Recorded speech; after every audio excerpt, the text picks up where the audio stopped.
विश्वास पहली बात। आस परिहरे, दूसरों से कोई आशा नहीं रखे। किससे क्या चाहोगे? ये क्या दे सकते हैं संसारी लोग? कोई ऐसा नहीं है जो मांगने में ना उतारू हो, सब मांग रहे हैं। अगर मांगना ही है तुमसे तो ऐसे से मांगो जहां से मांगना मिट जाए। वो केवल भगवान, केवल भगवान। भगवान के सिवा अन्य से किसी मांगने से हमारा मंगतापन नहीं मिटेगा। पीछे एक दिन चर्चा में आया था कि यदि जांचना ही है तो जानकी नाथ से जांचो, जिससे जांचने के बाद जाचकता जरी जाए, मांगना मिट जाए। पहला, विश्वास करो तुम्हारे ऊपर भगवान की विशेष कृपा है। दूसरा, हमें कभी किसी से मांगना नहीं, अगर मांगना है तो सिर्फ भगवान से। तीसरा, निरंतर हमें नाम जप करना है। ये बहुत बड़ी बात तीन है। भगवान पर दृढ़ विश्वास, अन्य किसी का आशा भरोसा नहीं, और निरंतर नाम जप। तो कह रहे बिनु श्रम तरई भवनाथ सो समराम है। अन्य कोई साधन का श्रम नहीं, उसे निश्चित भगवत प्राप्ति हो जाएगी। भगवान पर विश्वास रखकर नित्य स्मरण करने का हमें प्रयत्न करना है, प्रयत्न करना है। जितनी हमें सामर्थ्य दी है उतना हमें करना है। आगे की बात भगवान संभाल लेंगे, पक्का समझ लो। घंटों आप संसार की वार्ता कर सकते हो, घंटों घंटों आप संसार के दृश्य देख सकते हो। जैसे 3 घंटे 2.5 घंटे की फिल्म है, आपका बिल्कुल मन नहीं भागेगा। लेकिन 2.5 घंटे बैठकर माला जपो, फिर देख लो क्या दुर्दशा करता है मन, परेशान कर देगा आपको। बस यही, क्योंकि जब 3 घंटे फिल्म देखता है तो सब कुछ कवर कर रहा है प्रपंच, अनजाने में सीसीटीवी की तरह। और जब नाम जप करते हो 3 घंटे, तो वो अंदर से मन को खाली कर रहा है, मन को निर्मल कर रहा है। ये बात पकड़ लो तो हिम्मत पूर्वक डटे रहोगे, और नाम जब छोड़ोगे नहीं तो तुम्हारा मन निर्मल हो गया। और जहां मन निर्मल हुआ, निर्मल जन मन सो मोहि पावा, वो भगवान को प्राप्त कर लेता है। ये विश्वास रखो, भगवान हर समय तुम्हें देख रहे हैं। भगवान सर्व सामर्थ्यशाली है, और भगवान ने तुम्हें निमंत्रण दिया है अपने साक्षात्कार का। तभी मानव देह और साधु संग और भजन के रंग में चलने का अवसर मिला है। भगवान ने तुम्हें निमंत्रित किया, आओ परमानंद का भोग लगाओ। शब्द, स्पर्श, रूप, रस, गंध, ये सब चिदानंद में भगवान के, इनका आनंद लो। जब भगवान ने निमंत्रण कर ही दिया है तुम्हें और पंगत में बैठा दिया, ये पंगत में बैठे हो, परमानंद की भोग वृत्ति, परमानंद का भोग लगकर तुम्हें प्रसाद मिलेगा। भगवत शब्द, भगवत स्पर्श, भगवत रूप, भगवत लीला, भगवत धाम का ये जो आनंद है, ये परमानंद परोसा जाएगा। आप पंगत में बैठ गए। कोई धर्मात्मा पुरुष जब तुम्हें पंगत में बैठालता है, पत्तल दोना डाल देता है, तो इसके बाद तुम्हें उबने की जरूरत नहीं, सामान भी आएगा। वो ऐसा कंजूस नहीं कि पत्तल दोना डाल के उठा दे और भगा दे। तो भगवान ने तुम्हें बुलाया, वृंदावन आए, सत्संग सुनाया, अपने मार्ग में चलने का उत्साह दिया, तो भगवदानंद की प्राप्ति भी उन्हीं की कृपा से होगी। तुम चिंता मत करो। एक और तुम्हें बात बता दे खास, यदि भगवान के आश्रित हो गए हो, अंदर से दृढ़ भरोसा भगवान का, और निरंतर भजन भी नहीं होता, तो आपको निरंतर भजन का ही फल मिलेगा। जैसे कोई आदमी लेबर को लिवा लावे, अब भाई शाम तक के कितने लोग हैं? बोले 500 रुपये। अब बैठ जाओ, यहां बैठ जाओ, हम आपको काम बताएंगे। और शाम तक उसने कोई काम नहीं करवाया, तो बोले उसको 500 रुपया देना पड़ेगा कि नहीं देना पड़ेगा? पक्का देना पड़ेगा ना। तो भगवान को भगवत प्राप्ति करानी पड़ेगी। बुलाया है हमको। श्री राधिका कृपा बिनु सबके मनन अगम्य। श्री जी ने वृंदावन बुलाया है। जिनको वृंदा विपिन है कृपा ते नहीं की हुए, तभी तो यहां आ पाओगे। सत्संग सुनाया, क्यों सुनाया सत्संग? हम फंसे थे संसार में, फंसे रहने देते, क्यों सुनाया?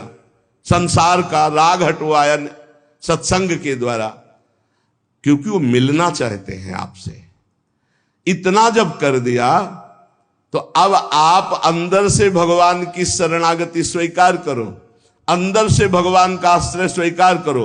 भजन की कमी भी होगी तो भी भगवत प्राप्ति हो जाएगी। जैसे वो 8 घंटा काम करने वाले को 500 मिलते हैं, पर वो काम नहीं करवाया, 8 घंटा बैठाले रहा, तो बैठाले रहने के 500 रुपया उसको देने पड़ेंगे, कानूनी देने पड़ेंगे। ऐसे ही भगवान को भगवत प्राप्ति करानी पड़ेगी। काहू के बल भजन को, काहू के आचार और व्यास भरोसे कुंवर के सुवत पाँव। आपने बुलाया है हमको। अगर आप ना घसीटते तो हम जैसे थे संसार में, देखो संसार में अपने आप में सब रमे हैं, वैसे ही हम भी रमे थे। आपने घसीटा, जब आपने घसीटा तो भगवत प्राप्ति आपको करानी ही पड़ेगी। ये हमको कहने की जरूरत नहीं, वो सत्य सच्चिदानंद है, वो करवा ही देंगे। परंतु अपने को अपने विश्वास में अटल रहना चाहिए। कल एक साधक प्रश्न कर रहे थे कि कई वर्ष नाम जप करते हो गए, अभी विकार नहीं गए, तुम कई वर्ष की बात करते हो? 2-4 वर्ष की बात करते हो? जब तक भगवत प्राप्ति नहीं हो जाती तो ये विकार धीरे धीरे कम होते हुए चिंगारी रहते हैं, खत्म नहीं हो जाते। ध्यान रखना, ये हम पूरी बात अपने अनुभव की कह रहे हैं। ये चिंगारी रहते हैं, छोटे छोटे बिंदु, और अगर फूस मिल जाए तो चिंगारी को ज्वाला बनने में देर नहीं लगती। भ्रम में मत रहना, बिना भगवत साक्षात्कार के निर्विकार स्थिति नहीं होती।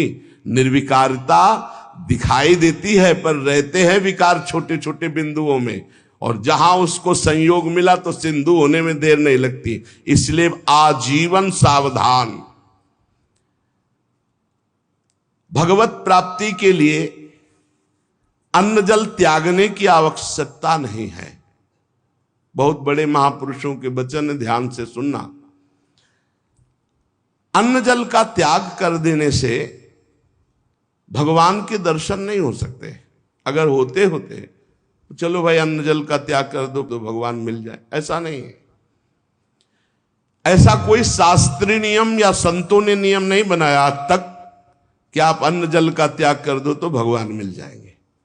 एक अहंकार और हो जाता है, वो अहंकार ना होने पावे। अगर हम फलाहार रहते हैं तो भजन के लिए रहते हैं, हर समय हमारा सात्विक भाव बना रहे और निरंतर भजन बने, बढ़िया बात है। पर यह अहंकार ना हो जाए कि ये तो अन्न पाते हो, मैं फलाहारी हूं, 10 भगवत प्राप्ति में बड़ी बाधा अहंकार है। निरंतर भजन और दैन्य अगर रोटी दाल पाने से होता है तो आराम से पाइए, उसी से भगवत प्राप्ति हो जाएगी। श्री भगवान की कृपा भजन से अनुभव में आती है, अन्न जल त्यागने से नहीं।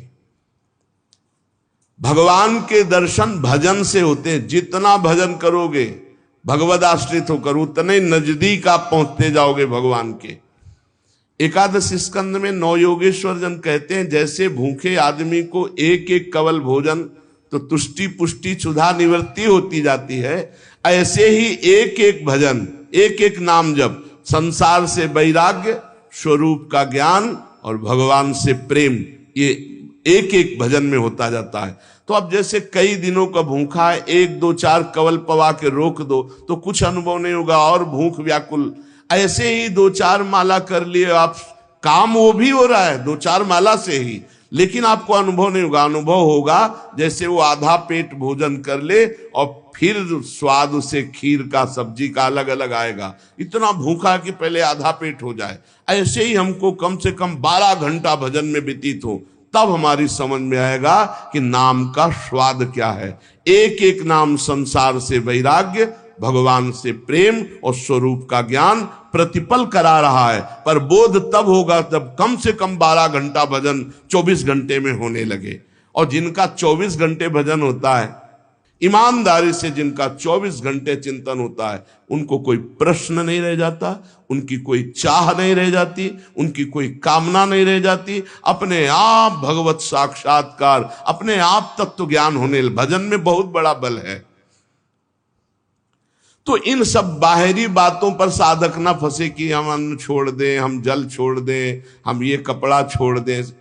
सर्दी है, चिंतन हो रहा सर्दी का, अरे चाहे टाट मिले चाहे कंबल तत्काल ओढ़ लो, चिंतन सर्दी का ना हो। प्रिया प्रीतम को खास बात यह है, भूख लगी है, जो मिले नमक रोटी खाओ, इसको शांत करो और चिंतन प्रभु का करो। चिंतन रोटी का हो रहा है, चिंतन कपड़ा का हो रहा है, चिंतन भोगों का हो रहा है, अब वो बात नहीं। ये बात बिल्कुल परमार्थ में शास्त्र सम्मत, हमारा चिंतन नहीं होना चाहिए जागतिक भोगों का। भगवत प्रसाद जो मिला ऐसे डाल लिया उदासीन भाव से, चिंतन हमारा प्रभु का होना चाहिए। भगवत दर्शन में प्रधान भजन करते हुए जब भगवान से मिलन की व्याकुलता होती है। अभी कहां मिलन की व्याकुलता है, भजन खास बात भजन है। जितना देर भजन करोगे उतने आप उज्जवल और पवित्र होते चले जाओगे। आपको पता नहीं होता कि आप कितनी ऊंचाई पर चढ़ रहे हैं। जब कोई अपराध बनता है और वो खो जाती है वृत्ति, तब लगता है कितनी ऊंचाई की वो वृत्ति थी, मेरे से गलती हो गई तो देखो वृत्ति खो गई। सहज धारा भगवत चिंतन की, सहज धारा, कोई विक्षेप नहीं, कोई चाह नहीं। और जहां अपराध बन गया तो बाधित हो जाती है। कई तरह का अपराध होता है। मैं बहुत भजनानंदी हूं और इनमें तो भजन नहीं, रुक जाएगा आपका भजन। किसी से अपने को मिलाना, उसको अपने से नीचा देखना, मारे गए, आपका भजन रुक जाएगा। किसी की निंदा कर देना, किसी की ऐसी चेष्टा करना कि उसके भजन करने वाले हृदय में दुख पहुंच गया, अब आपका भजन अवरुद्ध हो जाएगा। ना कोई चेष्टा, ना कोई निंदा और ना कोई मिलान किसी से करना है। हर समय देखना है हमारे ऊपर भगवान की विशुद्ध कृपा है, सब संतों की कृपा है, चराचर जगत की हमारे ऊपर कृपा है, सब श्रेष्ठ है, हम सबसे लघु। अब भजन आपका निरंतर चलेगा। अनन्य भजन में ना तन की शुद्धि रह जाए और ना मन की शुद्धि रह जाए। मन भी बेशुद्ध हो जाता है। अभी हमारा मन नहीं लगता तो मन की शुद्धि है, भजन की नहीं, ध्यान रखना। बैठे हो, शरीर में पीड़ा हो रही, अभी तन की शुद्धि है, भजन की। जब भजन में आएगी तो तन मन डारे खोए, लगन लगन सब कोई कहे, लगन कहावे सोए, जा लगन में तन मन डारे खोए। ऐसा भजन चल रहा है कि मन भी पंग हो गया, तन की भी शुद्धि नहीं। यह है भगवत साक्षात्कार के लिए।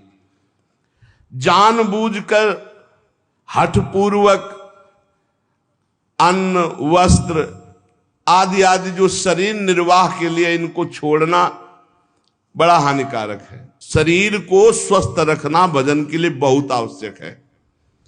आपका शरीर स्वस्थ है, आप आराम से 2-4 घंटे आसन में शांत बैठकर मन को परमात्मा में लगा सकते हैं।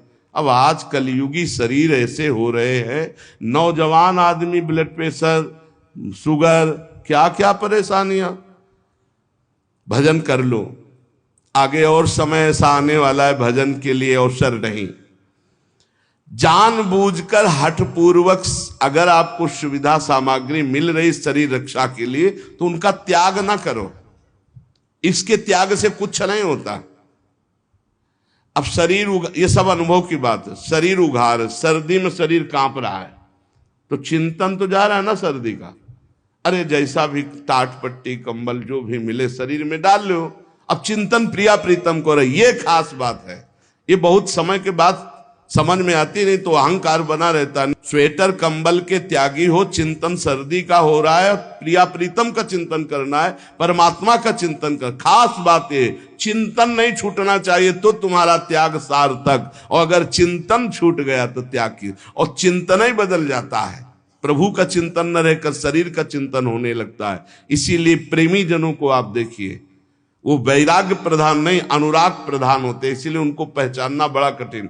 अखंड चिंतन निरंतर चले, और जैसी स्थिति में शरीर को प्रभु रख रहे हैं वैसी स्थिति, शरीर ही से राग खत्म। आप निरंतर भजन करें, भगवान के दर्शन की भी मांग ना करें तो भी भगवान को दर्शन देना ही होगा, अपने आप देना होगा। आप पुकारें, आप भजन करें। भगवान दर्शन किसको कब और किस साधना से देते हैं आज तक कोई नियम नहीं है, कोई नियम नहीं। वो कहो अभी आपको दर्शन दे दे, उनके लिए क्या है। इसीलिए तो भगत मस्त हो जाता है जो भगवान की शुद्ध भक्ति करता है, कि जब चाहेंगे करुणा निधान निहाल कर देंगे। प्रभु के लिए कोई नियम नहीं है। भगवान जब जहां जिसके ऊपर कृपा करे, बहुत भगवान कृपालु हैं, और आज तक जिनको मिले हैं वो बहुत सरल सहज स्वभाव वालों को मिले। ये जितनी बुद्धि लगाने वाले लोग हैं इनको बहुत दौड़ना पड़ता है, और जो सहज सरल होते हैं भगवान उनको मिल जाते हैं। भगवान जिनको मिलते हैं कैसे होते? सरल चित्त, संत सरल चित्त जगत हित, जान स्वभाव सने। बहुत सहज इनका स्वभाव, कोई छल कपट नहीं, चित्त में निरंतर भगवत स्मृति। भगवान मिले मिलाए हैं यार, भगवान अंदर ही बैठे हैं, वो सब देख रहे हैं। जब भगवान से चित्त जुड़ जाता है, निरंतर भगवत स्मृति होती है, तो भगवान बिना प्रार्थना के आके दर्शन दे जाते हैं। अर्थात उनके दिमाग में, उनके नेत्र में, उनके हृदय में श्री भगवान ही बसे रहते हैं। अपरिमित दयालु भगवान है, अपरिमित दयालु। उनका स्मरण करते हुए निश्चिंत हो जाओ, न दर्शन की चिंता करो न कल्याण की चिंता करो, वर्तमान में उनका स्मरण न छूटे। ये बात पकड़ लो, कोई चिंता मत करो, सब ठीक हो जाएगा, वर्तमान में भजन न छूटे। भगवान तुम्हारे जीवन में वही विधान करेंगे जिससे तुम्हारा मंगल होगा। कड़ुआ विधान भी हो सकता है, पर विधान का फल बड़ा मंगल होगा। ऐसा निश्चय करके शांत हो जाओ, चिंता मत करो, भय मत करो। श्री भगवान की कृपा को देख देख कर तुम रुदन करोगे आनंद में, ऐसे वो कृपालु है।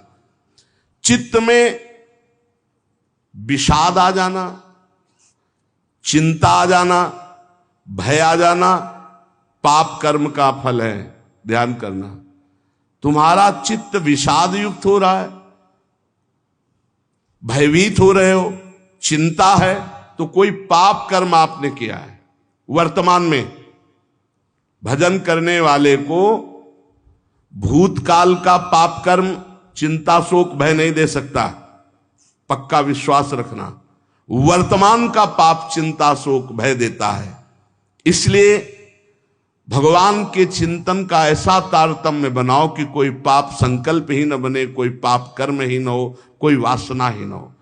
महापापाचार्य, पापाचरण करने वाला बोले नहीं, महापापाचरण करने वाला, और निर्वधि, कोई सीमा नहीं है कि कितना पाप कर, पाप में ही रहता है। असीम पाप करने वाला, निर्वधि असीम पाप करने वाला।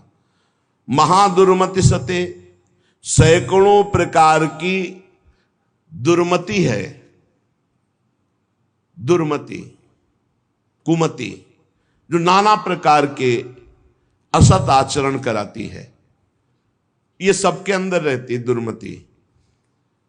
किसी को भजन सत्संग के प्रभाव से बहुत कम मात्रा में असर में आती है, और जिनको सत्संग नहीं मिला, भजन नहीं हो रहा, तो दुर्मति का ही राज्य रहता, वो समझ नहीं पाते।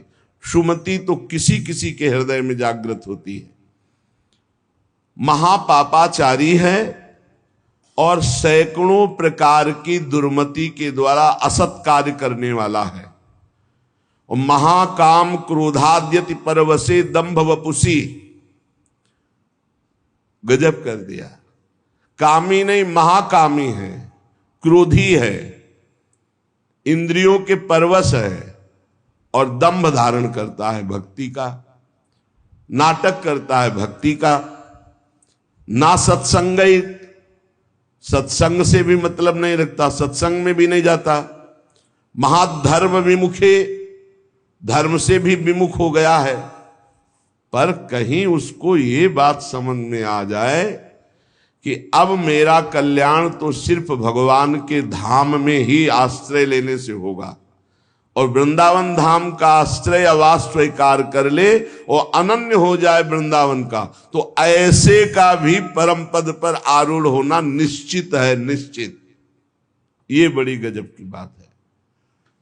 साधनहीन, पापाचारी, सैकड़ों प्रकार की दुर्मति वाला, महाकामी, क्रोधी, दंभी, पाखंडी है, सब दोष हैं।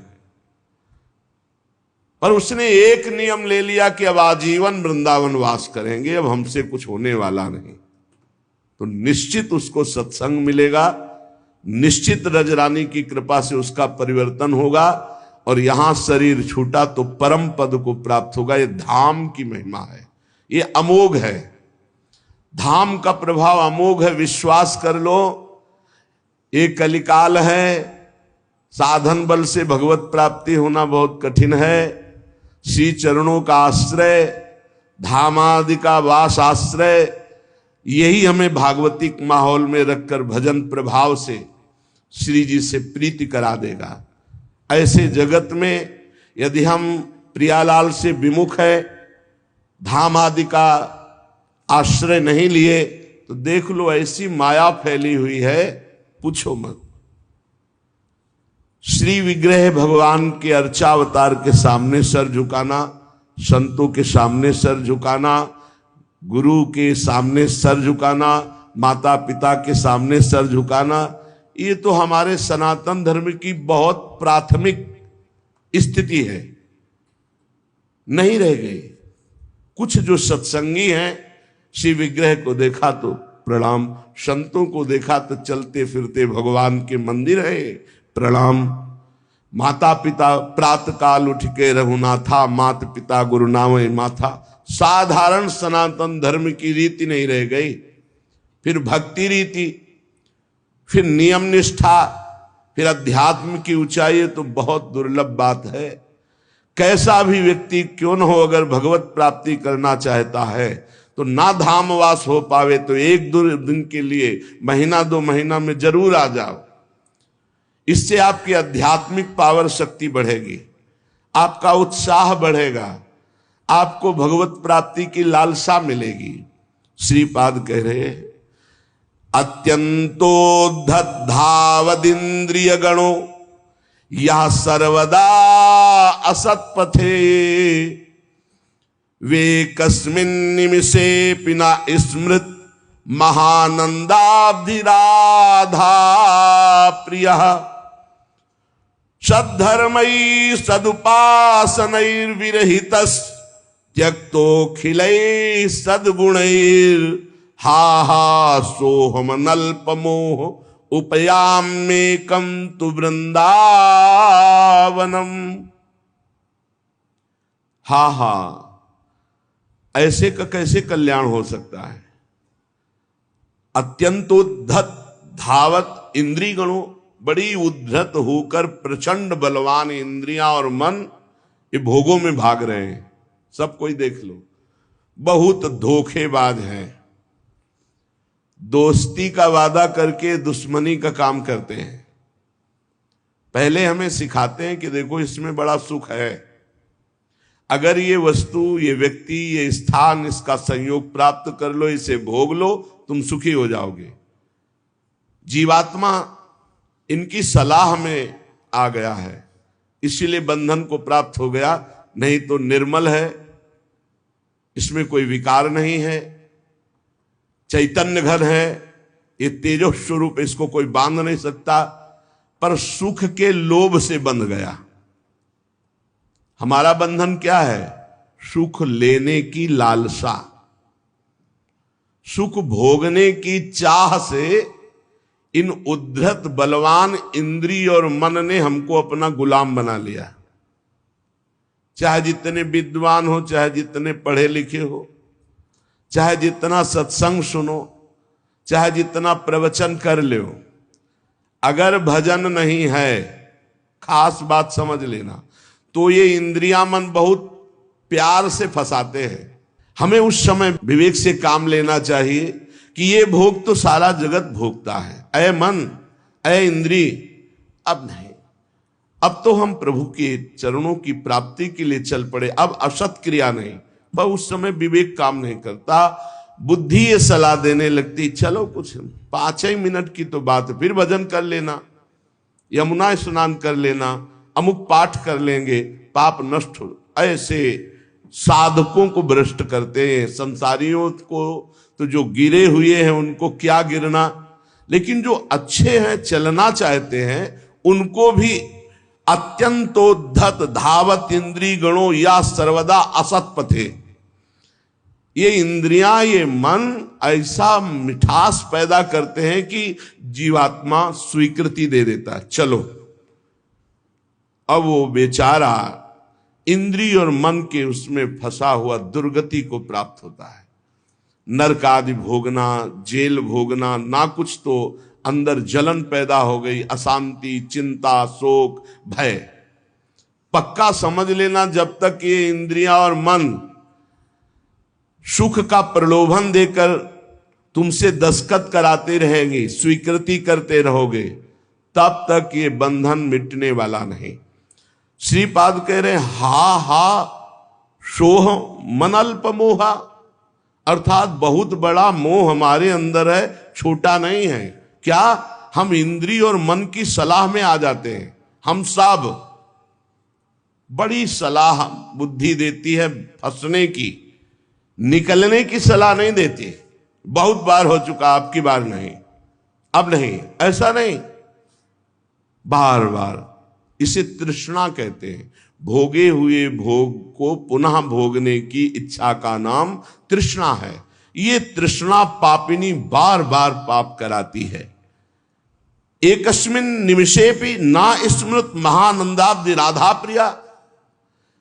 राधा प्रिय, राधा वल्लभ लाल का एक पलक झपकने के लिए भी एकाग्र होकर ये स्मरण के लिए राजी नहीं है।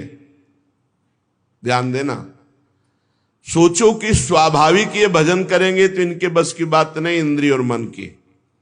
ये स्वाभाविक विषयों में तुम्हें फंसाएंगी। एक निमिष कहते हैं पलक झपकने को।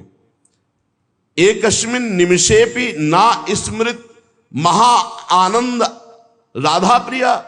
महा आनंद प्रदान करने वाले राधा रमण जी, राधा वल्लभ लाल, राधा बांके बिहारी का एक पलक झपकने के समय को भी ये प्यार से स्मरण करने के लिए राजी नहीं है। इनको जबरदस्ती भजन कराना पड़ेगा। ये जो कहते हैं मेरा भजन में मन नहीं, कोई सिद्ध हो गए क्या तुम्हारा भजन में मन लगेगा? साधक को जबरदस्ती भजन कराना है। इस जबान से राधा राधा वल्लभ सिंह हरिवंश, राधा वल्लभ सिंह हरिवंश, तो हृदय में भी प्रकाश ज्ञान का और बाहर सुख वैभव भी मिलेगा। यही परलोक सकल सुख पावत, मेरी सो भैया कृष्ण गुण संचु।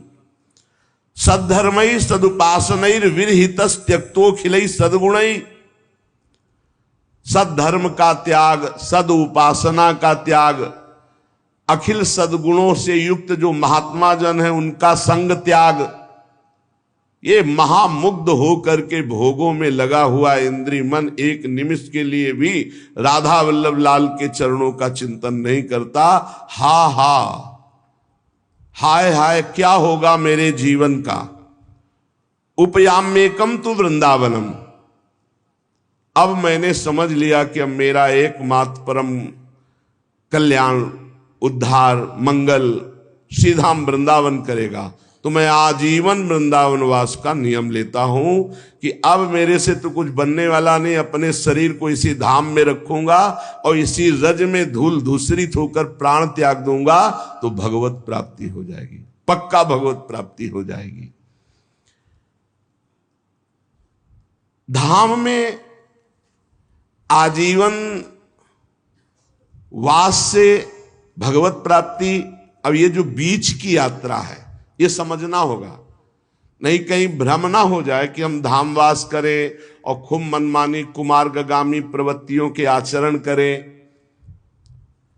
देखो ये धाम सुरक्षित है देवी शक्तियों से, जैसे राष्ट्रपति भवन की विशेष सुरक्षा होती है, ऐसे जैसे ये पुरियां हैं, धाम है, तीर्थ स्थान है, ये विशेष सुरक्षित होते हैं। इनमें जो उद्दंडता करता है, पापाचरण करता है, उनको विशेष दंड दिया जाता है, ध्यान रखना। तो ये जो कहा गया कि आप अखंड धामवास करें आपको भगवत प्राप्ति होगी, तो अखंड धामवास और भगवत प्राप्ति के बीच की यात्रा नहीं बताई गई। वो होगी सत्संग से, वो होगी रसिकों के संग से। ऐसा नहीं है कि आप धामवास करो, खुला पापाचरण करो, आपको भगवत प्राप्ति हो जाएगी, ऐसा नहीं, ऐसा नहीं। ये भ्रम में मत रहना। ये जो कहा जाता है तो धामवासी को सत्संग मिलता है और सत्संग से वो अपना सुधार करके निरंतर भजन परायण होकर भगवत प्राप्ति करता है। उपासक निरंतर भजन के लिए दृढ़ नियम लेना पड़ेगा। इसके लिए यह नहीं कि घर त्याग करके कहीं भाग कर जाने की जरूरत है। आश्रय धाम का लिए हैं और आप बहुत दूर वास कर रहे हैं और निरंतर भजन का नियम ले लिए कि हम अभ्यास कर रहे हैं। अंतर पड़ सकता है अभ्यासी को, वो कोई सिद्ध पुरुष नहीं है, पर नाम जप का पक्का वहीं धाम प्रकाशित हो जाएगा, वहीं प्रिया प्रीतम प्रकाशित हो जाएंगे। विश्वास करी सब आस परिहरी, दास तब जे होई रहे, जप नाम तव बिनु श्रम तरही भव, नाथ सो समराम है। बहुत जोर की बात गोस्वामी जी कह रहे हैं। जो आप पर विश्वास करके सबकी आशा का त्याग करके आपके चरणों के दास हो गए और रात दिन आपका नाम जप कर रहे हैं, तो बिना प्रयास के वो इस संसार समुद्र से पार हो जाएंगे और कोई साधन करने की जरूरत नहीं।